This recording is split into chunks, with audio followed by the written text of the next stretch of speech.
Built on an ex-World War II airfield, Kimbolton is a fast and flowing circuit with a grippy and abrasive tarmac. Hosting Event 5 of the British Kart Championships, we join Paul Janes at Turn 1 to kick off our guide to the track. So we start off at Turn 1, which is named Stowe Corner, without the E, so not quite like the corner at Silverstone.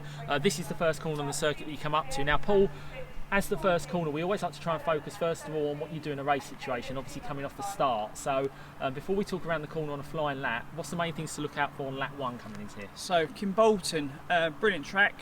Obviously it's got the only real straight in the country which goes downhill.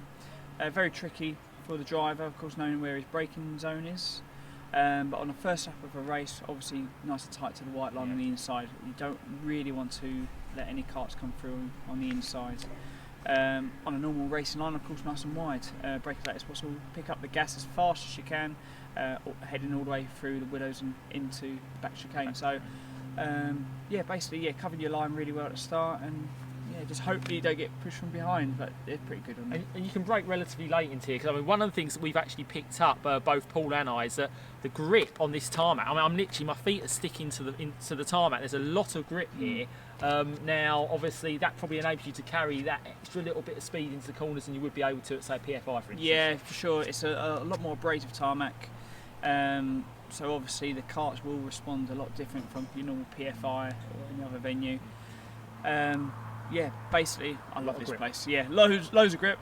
It's really, really good because you don't feel the cart slides unless you go offline. So it's a pretty tricky track. Fantastic. So excellent. We go through Stowe Corner, then into the Willows, onto the back straight, and we're going to join you in the back straight and talk you through that section. The Willows is an important section of the circuit as you aim for a smooth line, scrubbing off minimal speed to maximise your run down the back straight. So we've spoken you around Turn 1, that's Stowe, and as Paul's already mentioned, that takes you into a really nice fast flowing part of the circuit that's behind us, the Willows, and then onto the mid straight of the circuit, which is an overtaking opportunity. Now the Willows, let's speak around this. So I mean, my own son Jacob, he compared it to the Maggots Beckett section at Silverstone, that very fast flowing, when you get it right, feels really good. Now, what is getting it right for this corner? Yeah, it's pretty tricky. Obviously you've got the fast flowing Willows section. Very important that you take a late apex into the first right-hander. It'll set you up well because obviously it's not much distance from right to left, so you want to make sure the kart is on the right-hand side leading into the left-hander to give you a nice good run down this back straight. Brilliant. I've heard you speak to all of the kids before around, obviously through here, minimal input on the steering wheel. You don't want to be over stressing the kart by throwing it right and left, and we've seen that.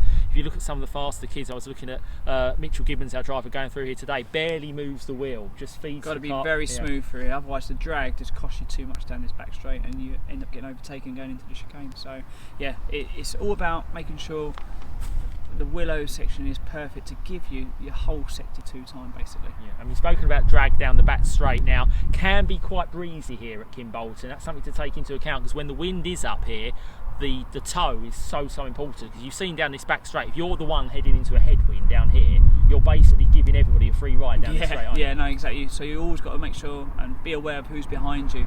If you've got a driver who's got to work with you and want to get away from the pack, obviously, it's self-belief, making sure he's going to push you away from the pack. But if you're in a group, you've got to be on the middle to inside the track all the time going into the chicane, because you don't really lose that much time through there. But you do hold your track position quite well. Brilliant. Okay, fine. So as Paul's mentioned, it's the chicane next. We're going to head down there now, and we'll speak you around that section of the track next. Commonly known as the bus stop, the chicane offers a solid overtaking spot, but be careful not to overcook it and end up flattening the crops on the exit of the corner.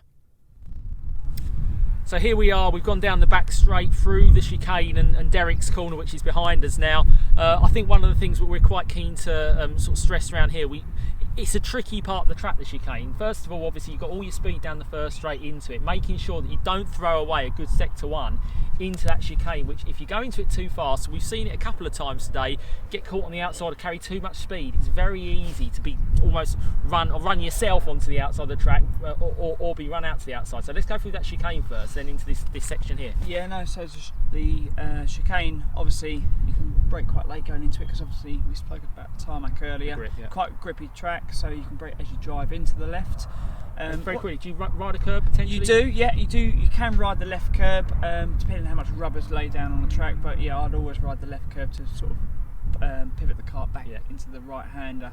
Don't need to really ride the right curb, but you need to make sure you're on one line only for the chicane. You can't hang it around the outside because you hit marbles, and the marbles we call are the extra bits of rubber which come off the kart, and there's no traction. Yeah, of course. And then obviously you come into this section here, so assuming that you get the Derrick section right, it's then up towards the Dan Wheldon corner. Now, this section here, we speak quite a lot, and I was actually in a briefing with Danny Cruttenden, with Danny Shields actually, and I was talking around about what is the shortest distance to the next corner. It's a very fair point here, because honestly here, you talk about leading up to Dan Wheldon corner, it's as simple as keep that route to the corner as short as possible. That's going to be staying towards the left here, isn't it? Yeah, no, exactly. So obviously when you come out the chicane, you're on the power, so you're going through two left-handers, trying to obviously control the rear of the car while turning, so into these two lefts. So yeah, it's all about coming out in the middle of the circuit, making sure you don't aim for this first curb too early, aim for the later part. You want to be nice and close to the second part, so you're effectively in a straight line leading to Dan Wheldon corner. And that's obviously, that runs you on towards the back straight. We're going to run our next section at the end of that straight, but very, very briefly before you head onto the back straight. So Dan Wheldon corner, it's actually for many reasons a special corner on the track. Obviously Dan Wheldon, who did a lot of his karting here growing up, and I know that this circuit played a big part in his career. Now, the corner itself, very important to get the run onto that back straight. We always speak about you can potentially throw a whole straight away for getting the corner wrong. Now, what's the main thing to look out for as you go round that right-hander? So when you go into the right, obviously you don't want to be too tight to the apex of the corner. You want to give yourself a little bit of space from the inside of the track, and obviously quick lift off the gas, back on the game, because it goes uphill. You want to carry as much speed up that hill to get down the back straight, because from the exit of Dan Wheldon corner, it is all downhill to the first corner. So it's all about your throttle response going into Dan Wheldon to make sure you use all the track on the exit and aim for the later part of the inside curb as you come onto the T-curb straight. Brilliant, fantastic. We'll join you at the end of that straight. Dan Wheldon corner, named after the multiple Indy 500 champion who cut his teeth at the circuit, is a long right-hander, vital for a smooth exit onto another long straight. So we've gone round Dan Wheldon corner, we've gone down the TKM straight, and this takes you up to a tricky left-hander before you come up to the last corner on the circuit. Now, we were talking on the way up here, this left-hander. It's a tough one, isn't it? Because the circuit almost sort of falls away from you.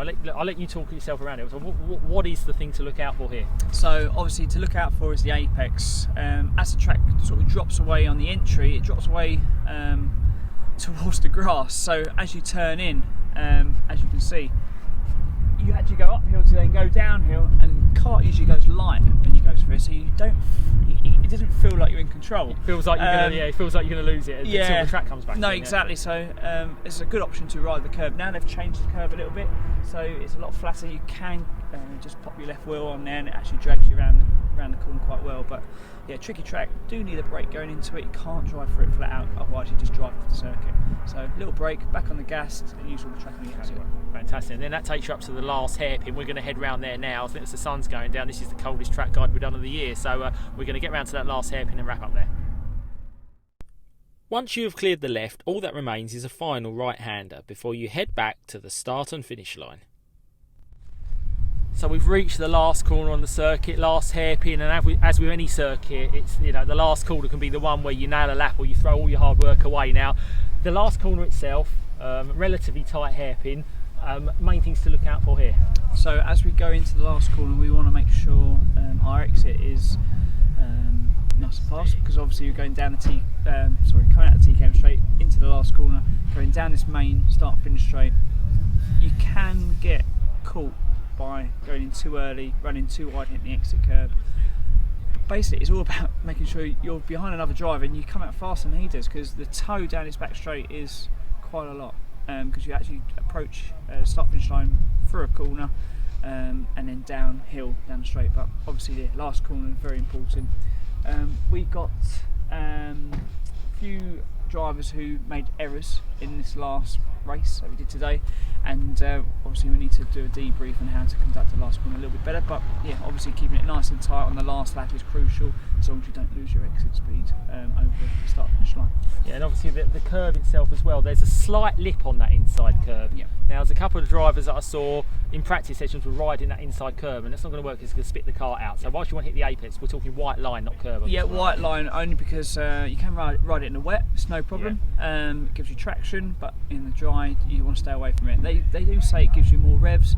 That's just irrelevant, because you will lose. It gives you more revs because you will exit the corner 2 miles an hour slower than everyone else. And as we say, we spoke about this is the run to the start and finish line. So if you're on the last lap, very, very important coming out that corner just to basically shorten your distance to the start to the finish line. Yeah, so make staying sure on the it's left, really, really short, nice and close to the tyre wall, leading up to the start finish line. You don't want a kart to drive down the inside of you, and effectively you won't have a kart drive around the outside of you because they're taking a longer distance. So yeah, it's just controlling that last couple of corners very, very well in the last couple of laps. Brilliant. Well, thanks, Paul. That's been a really fantastic guide to a historic circuit here, and events here always brilliantly hosted by Hunts Kart Club. So hopefully you find this useful, and we'll be next back on track guides for Wheel to Mill for the last round. So we'll see you there. Thank you.